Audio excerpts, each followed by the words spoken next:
The rest of your strategy. While stories are immensely powerful and have huge potential for marketers, they unfortunately do not work in a vacuum.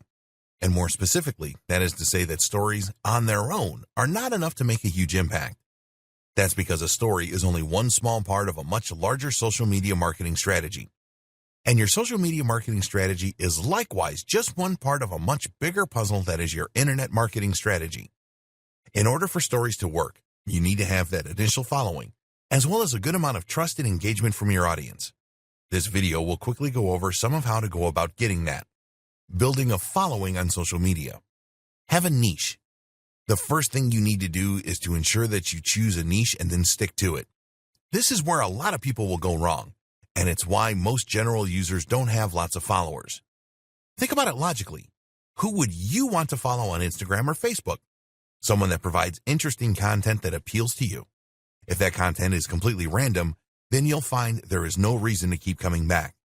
Follow most people, though, and you'll get pictures of their holidays, of their partners, of their pets, and of them doing selfies in the mirror. Unless you know that person, this isn't going to be of much interest to anyone, so choose a topic and stick to it if you want to get followers. Your business is likely to define this topic, so the next challenge is to find a way to take the industry you work in and make that into something interesting and ideally somewhat visual so that you can really sell it from your account. This is where many businesses struggle. If you are a travel writer, then coming up with a great theme for your Instagram account will seem easy. But if you happen to run a business that provides legal consulting, how do you turn that into something people want to follow? The answer is to think about the lifestyle and about the value proposition. In other words, what is it that you are helping people to achieve? As a legal consultant, that will depend on your clientele. If you are marketing to businesses, then that might mean helping people to achieve their dreams and find success. If you are marketing to families, then it might mean helping them to achieve security financially. This then can provide the tone and topic for your photos. Are these images of people doing business, of tips for small companies, or are they images of families and activities for families? Either can work, and from there, the stories will then share a little of your personality and behind the scenes. This is the cherry on top of the cake. Have a strong brand. What's also crucial for your stories, for your social media marketing, and for your marketing as a whole, is to set out with a strong brand. Remember, the big advantage of stories is to let people get to know you more as a brand, to let them feel closer to you and to build trust and engagement. This works a lot more effectively if the brand is something that people can really get behind. Note here the important distinction between a brand and a logo. A brand is much more than a logo. Your branding starts when you identify your mission statement. What is your business set out to help and how? What are your values? Take a look at the best business accounts on Instagram and you'll see that they all have a clear message and objective. If we go back to the 1,000 true fans concept, you essentially need to be more than just a business in order to establish those real fans. No one is a fan of their heating company, but you get genuinely fans of Apple. The thing is, there's no reason you can't be a fan of a heating company. Not if that company stands for being eco-friendly, being simple for customers, being convenient. Not if that company also does other interesting things and has a stellar social media account. Know your audience. Don't try to cater to everyone, and know what you're here to do. Create a logo that expresses this intent, and hopefully you'll attract the right kind of customer who has the potential for high engagement. This is the kind of customer who will watch your stories and who will become more loyal to your brand each time they do. Take good pictures and write interesting things. What's also, of course, rather important is that you take great pictures.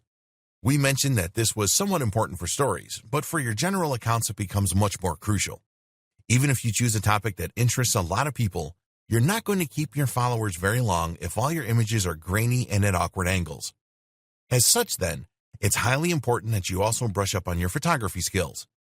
This is something that you can learn with a little practice and by reading up online, so put the time in to improve your craft and follow the tips from earlier in this training. The same goes for other forms of social media. If you have a Twitter account, then you need to tweet interesting and humorous things. If you have a Facebook page, then make sure that you are sharing interesting content relevant to your audience through it. The big takeaway: offer value.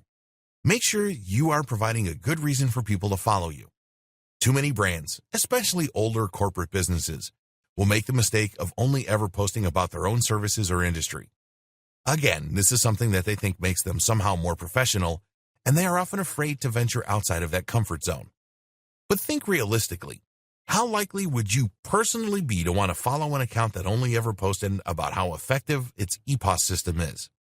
You need to provide good content to ensure that the next time you post, your followers want to look. And remember, engagement is more important than followers. Be active and consistent. Of course, people are also going to stop following you pretty quickly if you never post, so you also need to make sure that you use the site often if you want to gather some momentum. And better yet, be active in liking other people's photos and posts too, and commenting. That way, people will come to see who like their pictures and you'll bring in lots of new visitors. Try to get into the habit of posting once or twice a day, and where this isn't possible, use automated systems and scheduling apps to keep a steady flow of content to your channel even in your absence. Tags. Finally, you need to make sure that people can actually find your site in the first place, which is where using the right tags comes into place. Tags work in Instagram just the same way they work on Twitter. You use a hash next to the word that you think people are going to search for, and then that way people can start browsing by theme. This is similar to picking keywords and key phrases in SEO. You need to choose things that people are likely to look for, and which the right people are going to look for. This requires you to think about what's always popular, what's currently in vogue, and also what people are likely to search for within your niche. As we've seen, using tags that aren't too popular is an important tip as well, to ensure that your content doesn't get drowned out right away. On Instagram in particular, users are allowed to include 30 tags with every post. Our advice: include all 30. Think of it as 30 free chances to play the lottery. There really is no reason not to take every opportunity.